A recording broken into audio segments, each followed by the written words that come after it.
مردوں میں پوری کائنات میں لوگوں میں آپ کو سب سے زیادہ پیارا کون ہے؟ اسی طریقے کے ساتھ اس کی دعوت و تبلیغ اور پرچار بھی صحابہ سے محبت کر رہے ہیں، اور بیچ میں حضرت عمر بھی ہیں۔ ٹوٹل 4 شخصیات ہیں، رسول اللہ صلی اللہ علیہ وسلم، ابو بکر، عمر۔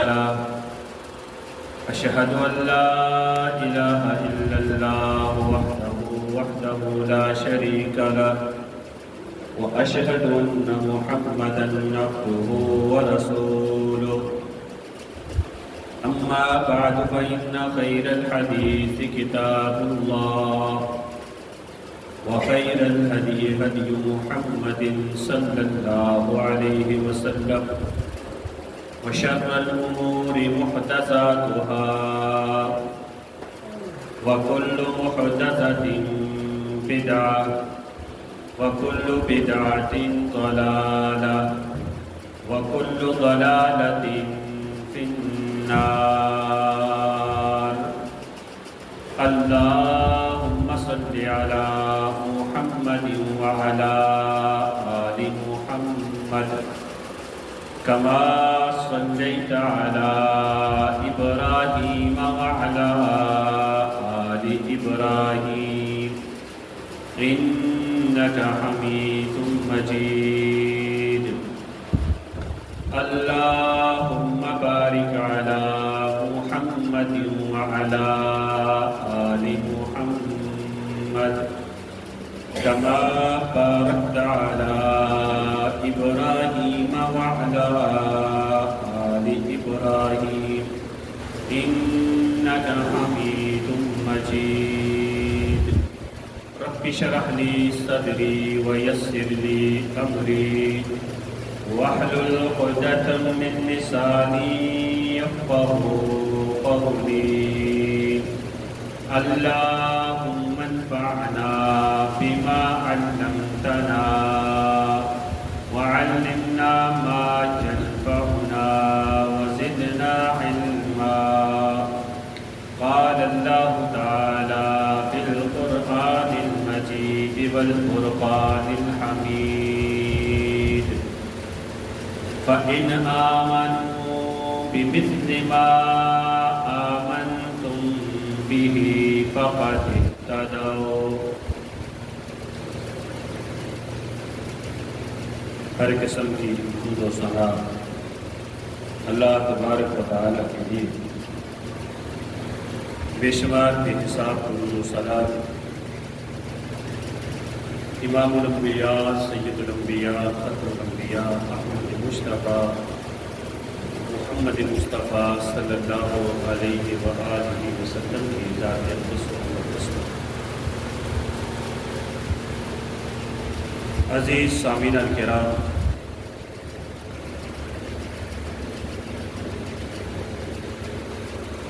تاریخ اسلام میں، تاریخ عالم میں بہت کم شخصیات ایسی ملتی ہیں جن کی ذات میں اس قدر صلاحیتیں اور خوبیاں ایک ساتھ جمع ہوتی ہیں۔ ایک طرف فتوحات اور نظام حکومت میں مساوات، عدل و انصاف، مذہبی رواداری اپنی انتہا پر ہو، اور دوسری طرف روحانیت، زہد و ورع، تقوی، نیکی کا جذبہ اور ہر برائی سے بچنے کا جذبہ پورے کمال کے ساتھ جن میں نظر آتا ہو۔ ہم جب تاریخ کا مطالعہ کرتے ہیں، ان شخصیات میں ایک شخصیت سیدنا عمر بن خطاب رضی اللہ تعالی عنہ کی ملتی ہے، جن کے اندر یہ جملہ صفات پائی جاتی ہے۔ حضرت عمر فاروق رضی اللہ تعالی عنہ جو شروع اسلام کے اندر اسلام لائے، آپ مراد رسول ہیں، محبوب رسول ہیں، آپ سسر رسول ہیں، آپ خلیفہ دو خلیفۃ المسلمین ہیں، اور جس انداز کے ساتھ فتوحات کا سلسلہ آپ کے زمانے میں ہوا، تاریخ گواہ ہے اتنا تیزی کے ساتھ اسلامی فتوحات کا سلسلہ کبھی نہیں ہوا آج تک۔ صرف اسلامی فتوحات ہی نہیں ہوئی، بلکہ اسلامی فتوحات کے ساتھ ساتھ آپ نے عدل و انصاف بھی کیا ہے، آپ نے مساوات بھی کی ہے، آپ نے مذہب کو بھی اچھے طریقے کے ساتھ اس کی دعوت و تبلیغ اور پرچار بھی کیا ہے۔ یہ عمر بن خطاب رضی اللہ تعالیٰ عنہ کون ہیں جن کے فضائل، جن کے مناقب آپ سنتے بھی رہتے ہیں؟ وعدے کے مطابق چند گزارشات آپ کی گوش گزار کہ حضرت عمر فاروق رضی اللہ تعالیٰ عنہ جن کے سچ اور حق ہونے کی گواہی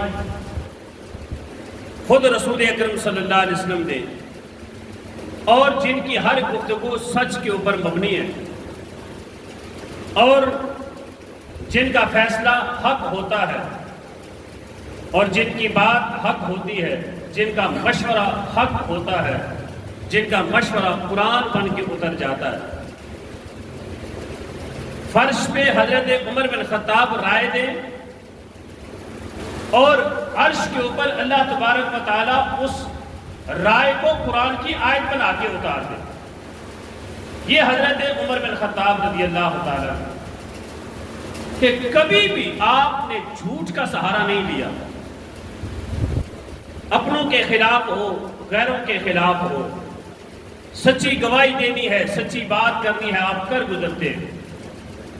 حتیٰ کہ آپ کے گھر کے افراد، حتیٰ کہ ازواج مطہرات امہات المؤمنین بھی آپ کی اس سچی گواہی کی معترف ہیں، جن کی ذکر آگے احادیث کے اندر آئے گا۔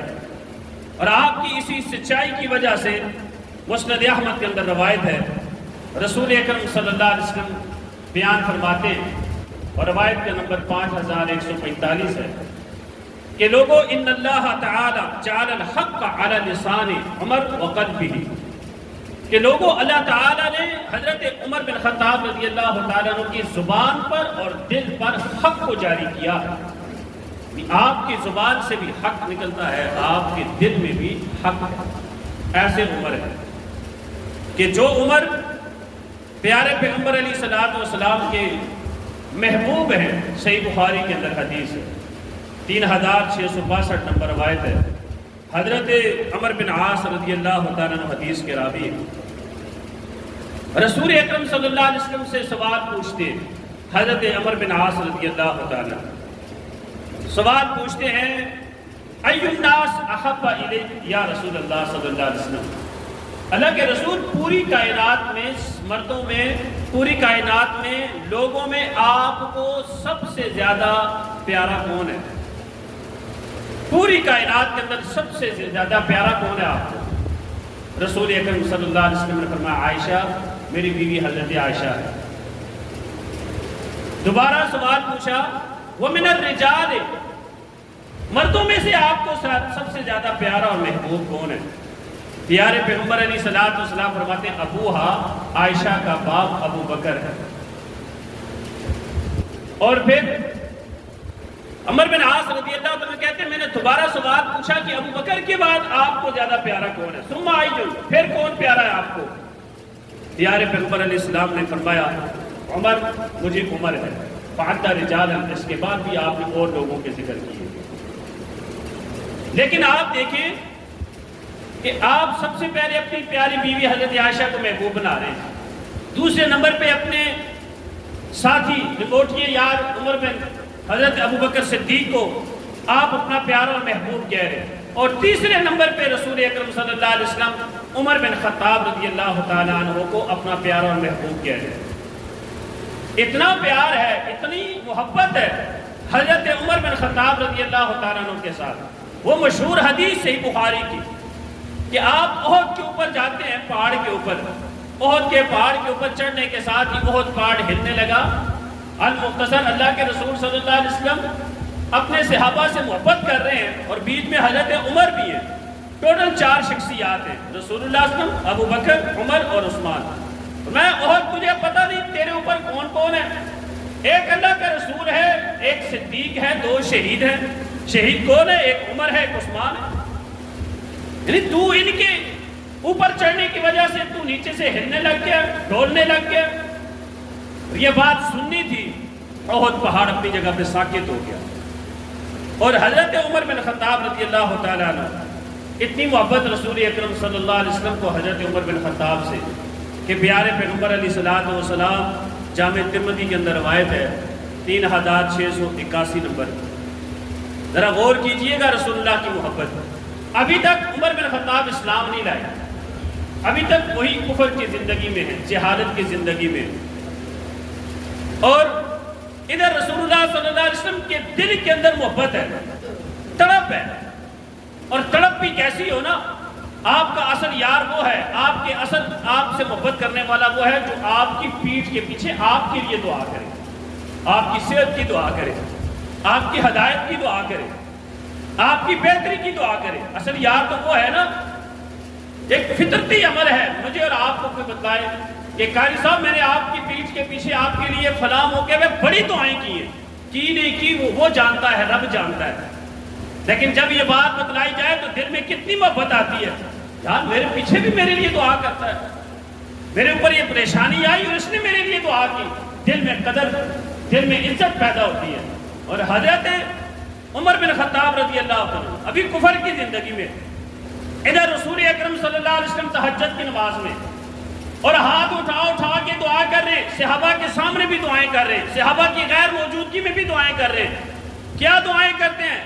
حضرت رسول اللہ صلی اللہ علیہ وسلم فرماتے ہیں دعا کے اندر، اللہم اعز الاسلام، اللہم اعز الاسلام حاضر بأحب ہاتین الرجلین، اللہ تو اسلام کو عزت عطا فرما ان 2 بندوں میں سے کسی ایک بندے کے ساتھ جس کو تو پسند کرتا ہے۔ اللہم اعز الاسلام بأحب ہاتین الرجلین، اللہ ان 2 بندوں میں سے جس کو بھی تو چاہتا ہے، جسے تو پسند کرتا ہے، اللہ تو اسلام کے ساتھ اسلام کو عزت عطا فرما ان 2 بندوں میں سے کسی ایک بندے کے ساتھ۔ اسلام کی عزت اس بندے میں کے اندر رکھی گئی ہے۔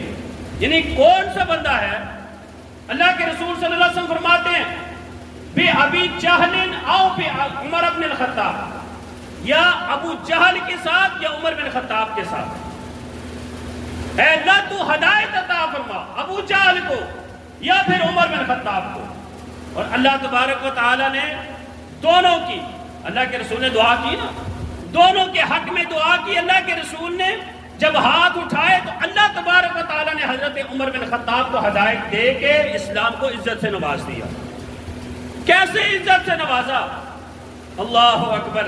آپ ذرا پڑھیے کتاب الرحیق المختوم، چھوٹی سی کتاب ہے، تاریخ کی، سیرت کی کتاب ہے، کہ جب حضرت عمر بن خطاب رضی اللہ تعالیٰ عنہ اسلام لائے، اللہ کے رسول صلی اللہ علیہ وسلم کعبہ میں نماز پڑھ رہے ہیں، قرآن کی تلاوت کر رہے ہیں، سورہ حاقہ پڑھ رہے ہیں، حضرت عمر بن خطاب پاس سے گزرتے ہیں، کانوں میں قرآن کی تلاوت کی آواز آتی ہے، کھڑے ہو جاتے ہیں، ذرا سنو تو صحیح یہ مسلمانوں کا نبی پڑھتا کیا ہے۔ سننے لگے، سنتے سنتے ایک روایت میں سورہ حاقہ ہے، دوسری روایت میں سورہ طٰ ہے، اس سورت کا اتنا اثر ہوا، اندر ہی اندر دل کے ساتھ مسلمان ہو گئے، اندر ہی اندر دل سے مسلمان ہو گئے۔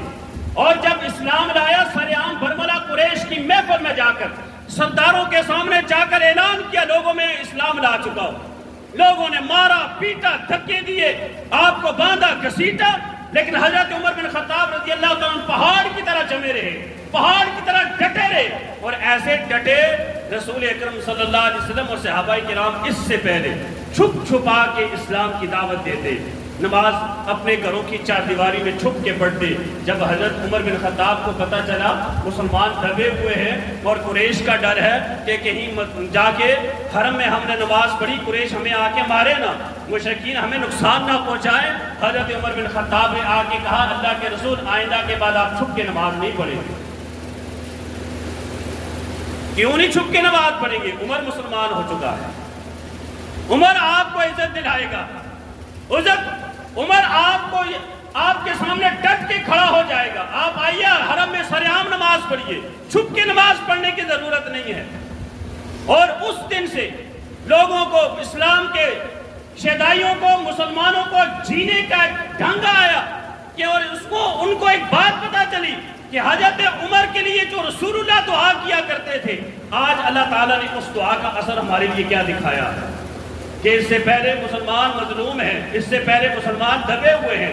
حضرت عمر کے اسلام لانے کے ساتھ ہی مسلمان بھی سینہ چوڑا کر کے لوگوں کے سامنے چلنے لگے. یہ حضرت عمر بن خطاب ہیں، اور جن کی وفات، جن کے مرنے کے بعد بھی رسول اکرم صلی اللہ علیہ وسلم حضرت عمر سے محبت کر رہے ہیں. جامع ترمذی کی روایت ہے، 3664 نمبر روایت ہے. رسول اکرم صلی اللہ علیہ وسلم پیارے پیغمبر اسلام کے صحابی حضرت علی رضی اللہ تعالیٰ عنہ فرماتے ہیں لوگوں میں رسول اللہ کے پاس موجود تھا، اللہ تعالیٰ کی ذات کے علاوہ کوئی تیسرا بندہ ہمارے درمیان موجود نہیں تھا.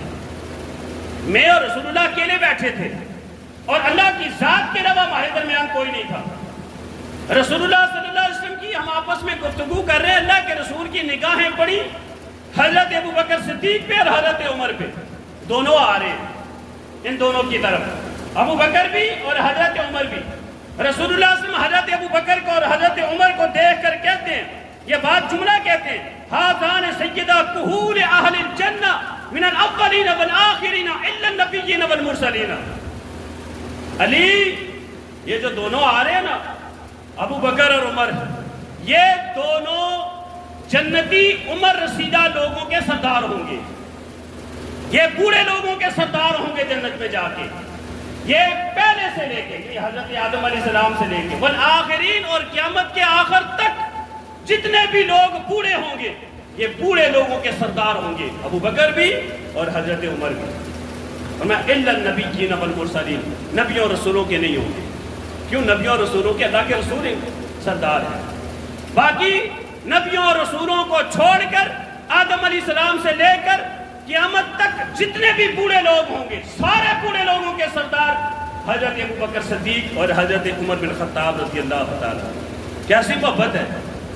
اور یہی محبت یہاں تک نہیں کہ پیارے پیغمبر علیہ السلام، آپ دیکھیں آج بھی کئی لوگ نعوذ باللہ من ذالک نبوت کا دعویٰ کرتے ہوئے مرزا قادیانی کی صورت میں نظر آتے ہیں. رسول اکرم صلی اللہ علیہ وسلم کے زمانے میں اسیلمہ کذاب نے، طریحہ نے، انہوں نے نبوت کے دعوے کیے، اور لوگ اپنے آپ کو یعنی نبی سے زیادہ اونچا کر کے اپنے آپ کو کہتے ہیں ہم نبی بنیں گے. اور حتیٰ کہ انڈیا کا قادیان کے اندر رہنے والا یہ مرزائی، یہ اپنے آپ کو نبی کہنے کہتا ہے، جبریل امین بھول جاتے تھے، آنا انہوں نے قادیان کی طرف ہوتا تھا، غلطی سے روٹ مکہ کا لے لیتے تھے.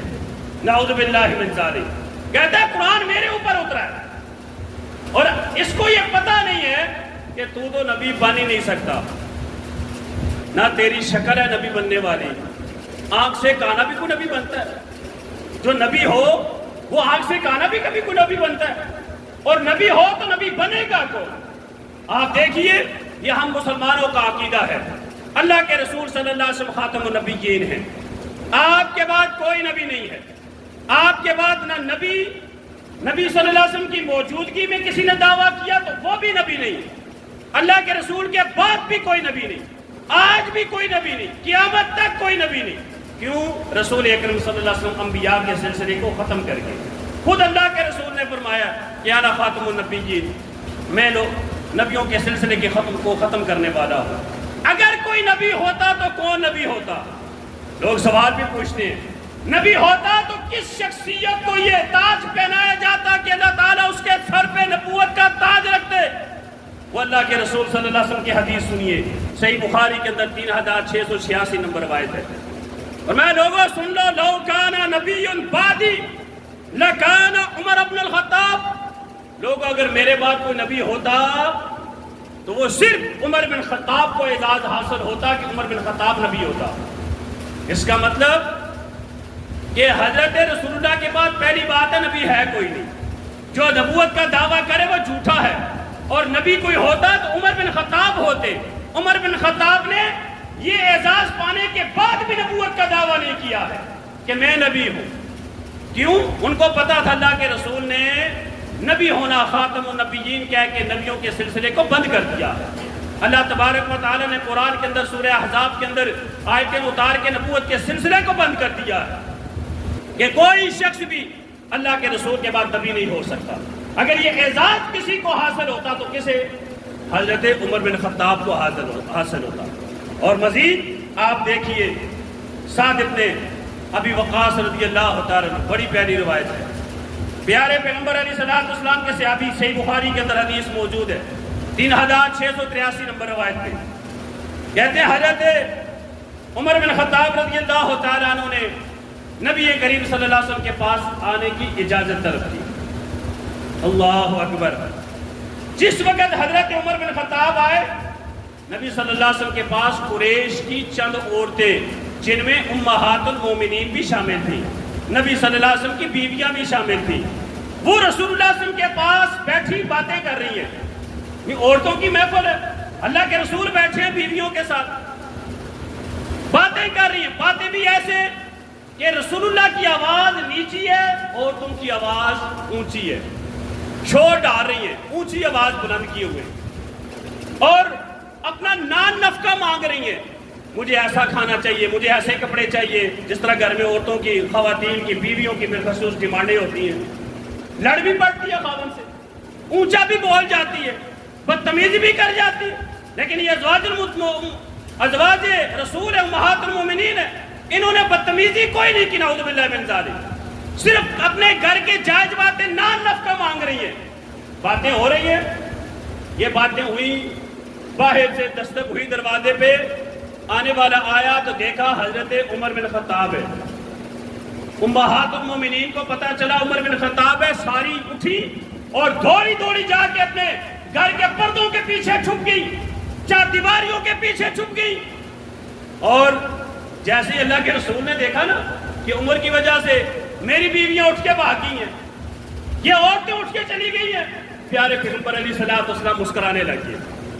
حضرت عمر نے دیکھا اللہ کے رسول مسکرا رہے، میں آیا ہوں دعا سلام ہوں، مسکرا رہے، اور حضرت عمر بن خطاب کہتے ہیں اضحک اللہ سنک، اللہ کے رسول اللہ تعالیٰ آپ کو اسی طرح مسکراتا رکھے۔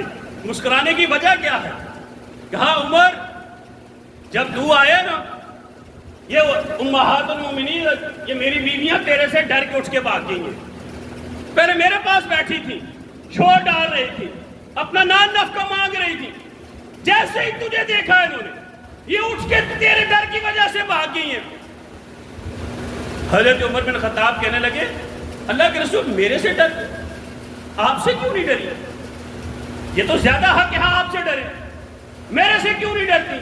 اور پھر حضرت عمر بن خطاب نے ساری عورتوں کو مخاطب کر کے کہا او قریش کی عورتوں، او اپنی جان کی دشمنوں، تم مجھ سے ڈرتی ہو، رسول اللہ سے کیوں نہیں ڈرتی ہو؟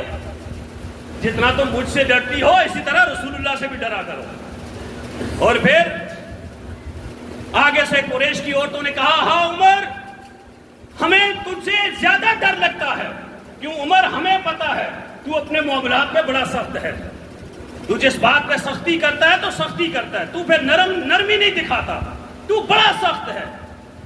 اور پھر رسول اکرم صلی اللہ علیہ وسلم نے حضرت عمر بن خطاب رضی اللہ تعالیٰ عنہ کو مخاطب کر کے فرمایا عمر یہ تو امہات المومنین ہے، میری بیویاں ہیں، یہ تو قریش کی عورتیں ہیں، یہ تو ڈرتی ہے، ان کا تو ڈرنا بھی بنتا ہے۔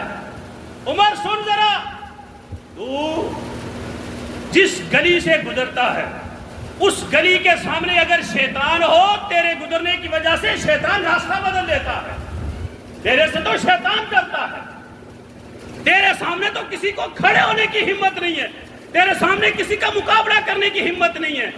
یہ ہے حضرت عمر بن خطاب رضی اللہ تعالیٰ کہ جن کو رسول اکرم صلی اللہ علیہ وسلم نے اپنی زندگی کے اندر صحیح بخاری کی روایت کے مطابق 10 مبشرہ صحابہ میں سے قرار دیا ہے، جس میں فرمایا ابو بکر فی الجنہ، عمر فی الجنہ، عثمان فی الجنہ، علی فی الجنہ، او کما قال علیہ الصلوۃ والسلام۔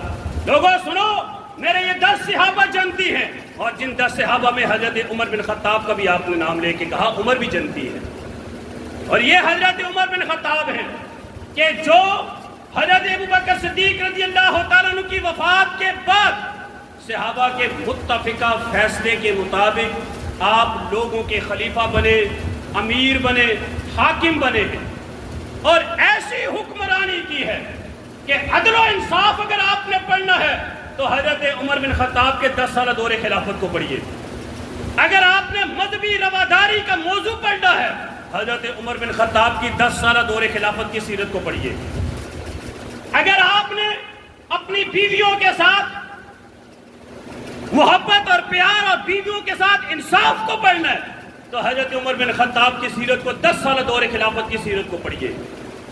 اور آپ نے فتوحات کا سلسلہ پڑھنا ہے کہ کتنی کس نے سب سے زیادہ فتوحات کی اور سب سے تیز فتوحات کی ہیں، وہ 10 سالہ دور کے اندر 22 مربع میل کے اوپر حضرت عمر بن خطاب رضی اللہ تعالیٰ عنہ نے حکومت کی ہے۔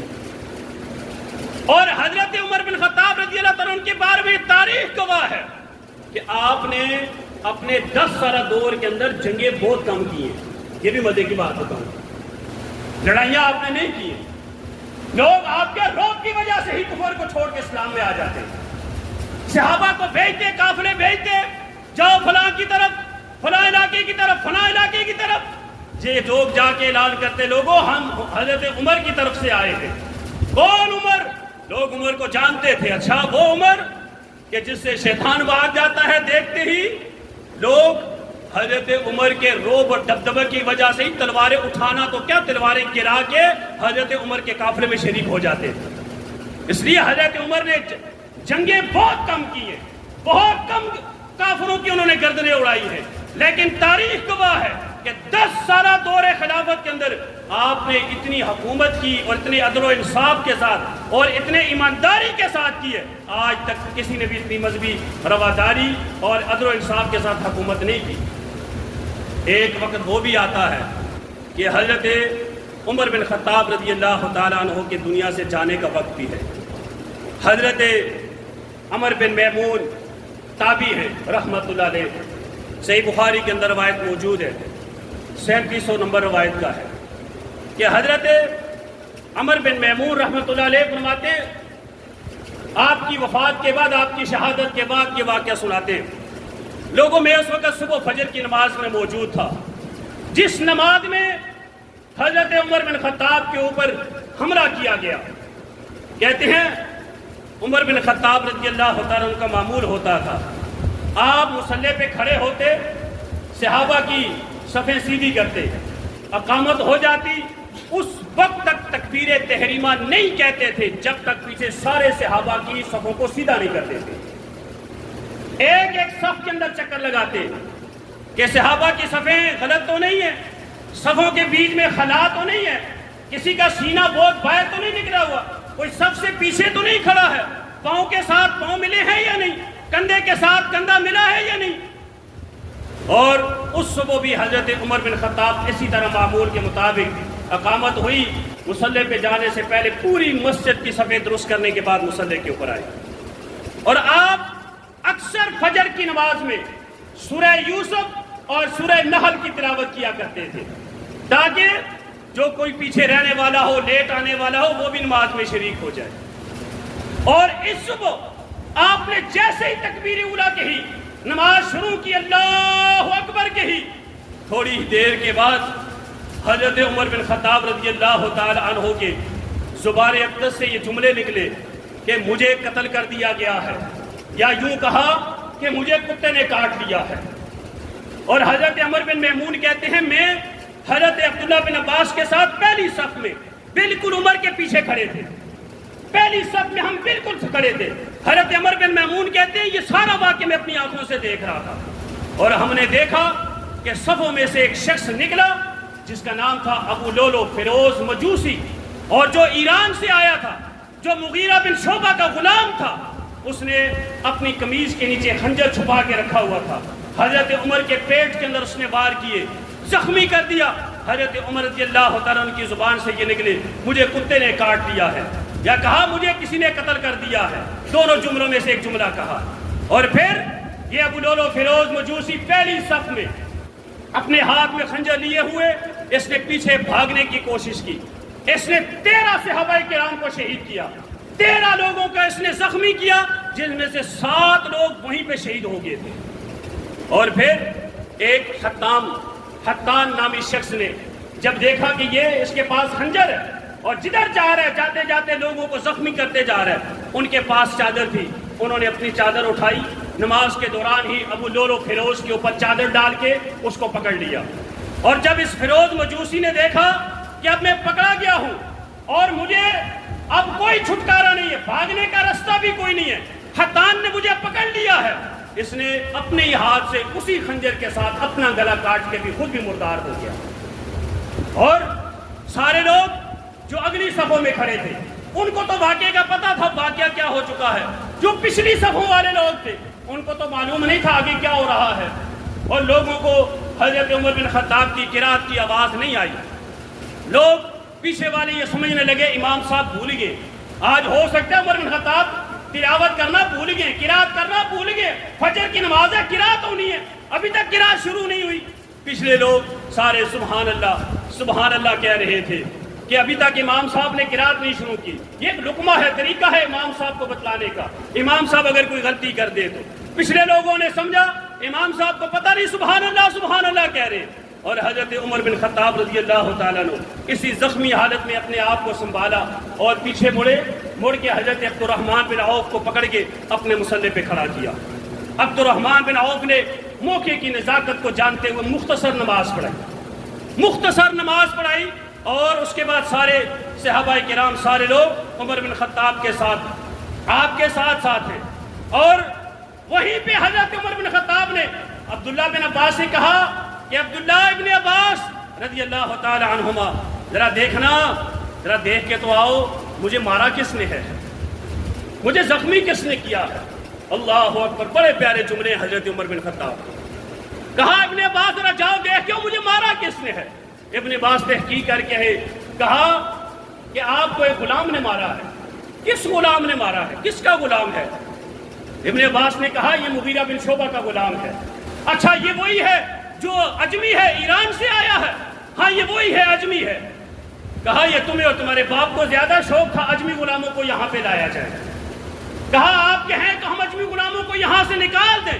کہا نہیں، نکالنے کی ضرورت نہیں ہے، اب وہ مسلمان ہو چکے ہیں، اب وہ ہماری طرح کلمہ پڑھتے ہیں، ہماری طرح ایمان رکھتے ہیں، ہماری طرح اسلام لائے، ہماری طرح وہ نماز پڑھتے ہیں، ان کو نکالنے کی ضرورت نہیں ہے۔ اور حضرت عمر بن خطاب کے تاریخی الفاظ سے دعا یہ کی، کہا اللہ الحمدللہ الذی لم یجعل میتتی، اللہ میں تیرا اس بات کے اوپر لاکھ شکر ادا کرتا ہوں کہ تو نے مجھے کسی مسلمان کے ہاتھوں قتل نہیں کروایا ہے، میں ایک مجوسی کے ہاتھوں قتل ہوا ہوں۔ لوگ آج کہتے ہیں نا کہ ابو لولو فیروز مجوسی مسلمان ہے، آج بھی اس کا دربار بنا ہوا ہے ایران میں، لوگ اس کے طواف کے لیے زیارت کے لیے اسپیشل وہاں جاتے ہیں۔ الیاذ باللہ، اسی کے نام کے اوپر انگوٹھیاں بھی پہنتے ہیں، فیروزہ پہنتے ہیں، یہ فیروزہ انگوٹھی اسی کے نام سے مناسبت سے پہنی جاتی ہے، اس لیے میرے فتوے کے مطابق فیروزہ انگوٹھی پہننا بھی حرام ہے، جو اس مناسبت سے پہنی جائے کہ یہ فیروزہ اسی ابو لولو فیروز مجوسی کے نام کی طرف منسوب ہے۔ کیوں؟ وہ تو دشمن اسلام ہے، وہ تو دشمن خلیفۃ رسول ہے، وہ تو دشمن امیر المومنین ہے، ہم اس کی مناسبت سے انگوٹھیاں پہنیں گے؟ لوگ کیوں فیروزے پہنتے ہیں؟ اسی وجہ سے پہنتے ہیں۔ اور ادھر حضرت عمر بن خطاب رضی اللہ تعالیٰ عنہ نے یہ بات کہی، اللہ تیرا لاکھ شکر ہے کہ مجھے کسی مسلمان کے ہاتھوں میں قتل نہیں ہوا، اللہ تیرا لاکھ شکر ہے میں ایک دشمن کے ہاتھوں، مجوسی کے ہاتھوں آج قتل ہوا ہوں۔ لوگ حضرت عمر بن خطاب کے پاس آئے، آپ کو سہارا دیا، اٹھا کے آپ کو گھر لے کے گئے۔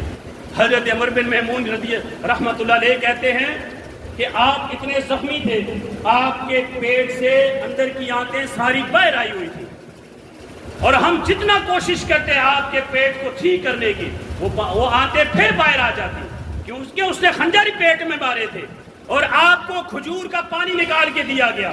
ادھر حضرت عمر نے کھجور کا پانی پیا، پیٹ کے رستے سے کھجور کا پانی باہر نکل گیا۔ آپ کو دودھ گرم کر کے دیا گیا، ادھر حضرت عمر نے دودھ پیا، پیٹ کے رستے سے دودھ بھی باہر نکل گیا۔ اور سارے لوگ پہلے تو یہ چیمگوئیاں کر رہے تھے کہ حضرت، جس طرح ہمارے ہاں بھی حادثے ہوتے ہیں، لوگ باتیں کرتے ہیں، کچھ لوگ کہتے ہیں کہ حضرت عمر کو کچھ بھی نہیں ہوگا، کچھ کہتے ہیں نہیں بڑے شدید زخمی ہوئے، شہید ہو جائیں گے۔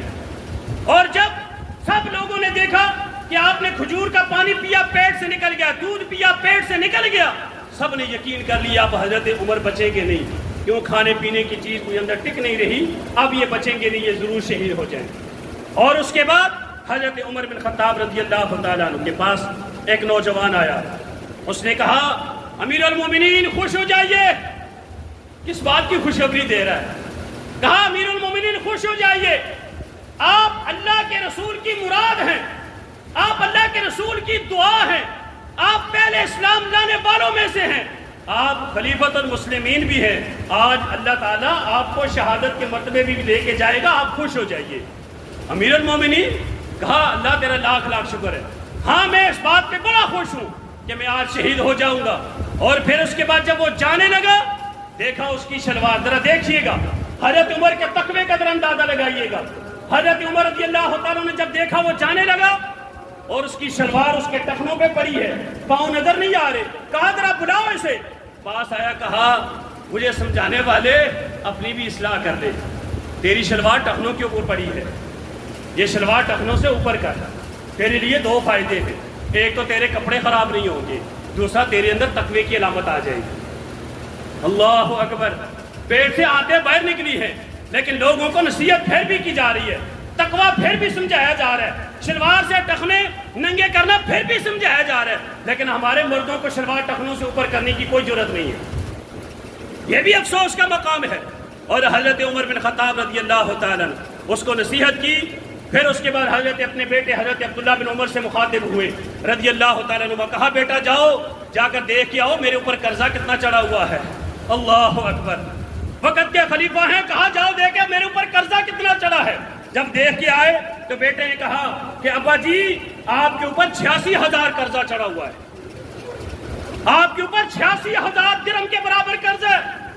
کہا اچھا جاؤ، جا کے پہلے میری وراثت میں سے اس قرضے کو ادا کرنا، ادا نہ ہو پھر جا کے عدی بن کعب کو کہنا، وہ اپنے پاس سے، کیوں عدی بن کعب امیر آدمی ہے، وہ اپنے پاس سے میرے قرضہ ادا کرے، اگر وہ بھی نہ دیں تو پھر جا کے قریش والوں سے کہنا وہ میرا قرضہ ادا کرے، اس کے علاوہ تیسرا کسی اور سے مدد نہیں مانگنا۔ اور پھر اس کے بعد جب آپ کی قرضے کی بات بھی ہوگی، حضرت عائشہ رضی اللہ تعالی عنہا کے پاس آپ نے اپنے بیٹے حضرت عبداللہ کو بھیجا کہ بیٹا میرے جاؤ، جا کے اماں عائشہ کے پاس جاؤ اور جا کر اماں عائشہ سے یہ اجازت مانگ کے آؤ، اگر میں شہید ہو جاؤں تو مجھے آپ کے خاوند، آپ کے سرتاج اور آپ کے باپ کے قدموں میں تھوڑی سی جگہ دے دینا۔ اللہ اکبر، مجھے دفن کہاں کرنا ہے، اپنے نبی کے قدموں میں تھوڑی سی مجھے بھی جگہ دے دینا، وہاں پہ مجھے اپنے باپ ابو بکر کے ساتھ والی تھوڑی سی جگہ دے دینا۔ حضرت عبداللہ بن عمر بیان کرتے ہیں، میں جب حضرت عائشہ کے پاس گیا، حضرت عائشہ بیٹھی کمرے میں رو رہی ہے، آپ کی آنکھوں سے آنسو جاری ہے۔ میں نے جا کے کہا ماں، میرے ابا جی، اور ساتھ حضرت عمر نے یہ جملہ کہا کہ جا کے عائشہ سے یہ نہ کہنا کہ امیر المومنین کہہ رہے ہیں، یہ نہ کہنا، کیونکہ ہو سکتا ہے امیر المومنین کا وہ حکم نہ ٹال پائیں، کہنا آپ سے عمر کہہ رہا ہے، بس عمر کہنا آپ سے عمر کہہ رہا ہے، امیر المومنین نہ کہنا ان سے کہ آپ ہمیں اجازت دیں کہ مجھے بھی جب میں شہید ہوں مجھے بھی حضرت آپ کی حجرے کے اندر ہی مجھے رسول اللہ اور ابو بکر کے ساتھ ہی دفن کر دیا جائے۔ اماں نے اجازت دے دی جاؤ، اور ساتھ ہی کہا عبداللہ یہ جگہ تو میں نے اپنے لیے مختص کی تھی، لیکن آج تیرے باپ نے سوال کر دیا ہے، میں اس کو ٹال نہیں سکتی، میں اپنے اوپر تیرے باپ کو ترجیح دیتی ہوں کہ میرے باپ کے ساتھ تیرے باپ کی قبر ہو جائے۔ اللہ اکبر، عبداللہ بن عمر واپس آئے، آ کے کہا کہ میرے باپ ابا جی عمر، اماں عائشہ نے یہ بات بولی ہے۔ کہا ٹھیک ہے، پھر بھی سننا کہ مجھے جب تم لوگ کفن دو مجھے جب تم لوگ جنازہ پڑھاؤ اور جب تم مجھے دفن کرنے لگنا میری میت کو پھر اٹھا کے عائشہ کے پاس لے کے جانا. اگر میرے دفن کرنے سے پہلے پھر عائشہ پھر انکار کرتے تو پھر بھی میری میت کو ان کے ساتھ دفن نہیں کرنا, عام مسلمانوں کے قبرستان میں مجھے جا کے دفن کر دینا. اور پھر حضرت عبداللہ بن عمر فرماتے ہیں ہم نے ایسا ہی کیا. جب آپ کو غسل دیا گیا, کفن دیا گیا, آپ کا جنازہ پڑھایا گیا, ہم نے آپ کی میت کو اٹھایا, پھر ہم عائشہ کے پاس لائے اور ہم نے پھر اماں عائشہ سے کہا اماں جی اجازت ہے, کیونکہ ہمیں امیر المومنین اس بات کی وصیت کر کے گئے کہ آپ سے پھر دوبارہ پوچھیں. کہا میں تمہیں پھر اجازت دیتی ہوں, جاؤ کہ میرے باپ کے ساتھ ہی ان کی قبر بنا کے ان کو دفن کر دو.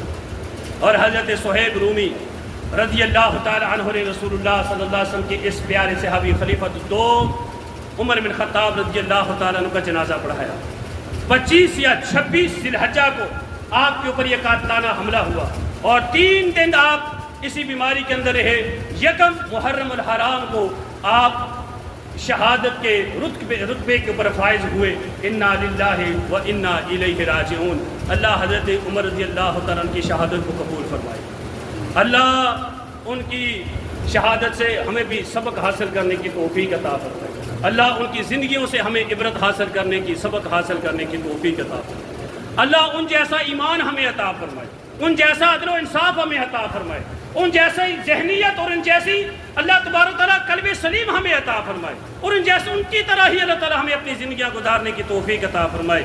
اقول قولی ھذا استغفر اللہ لی و لکم ولسائر المسلمین وآخر دعوانا ان الحمد للہ رب العالمین.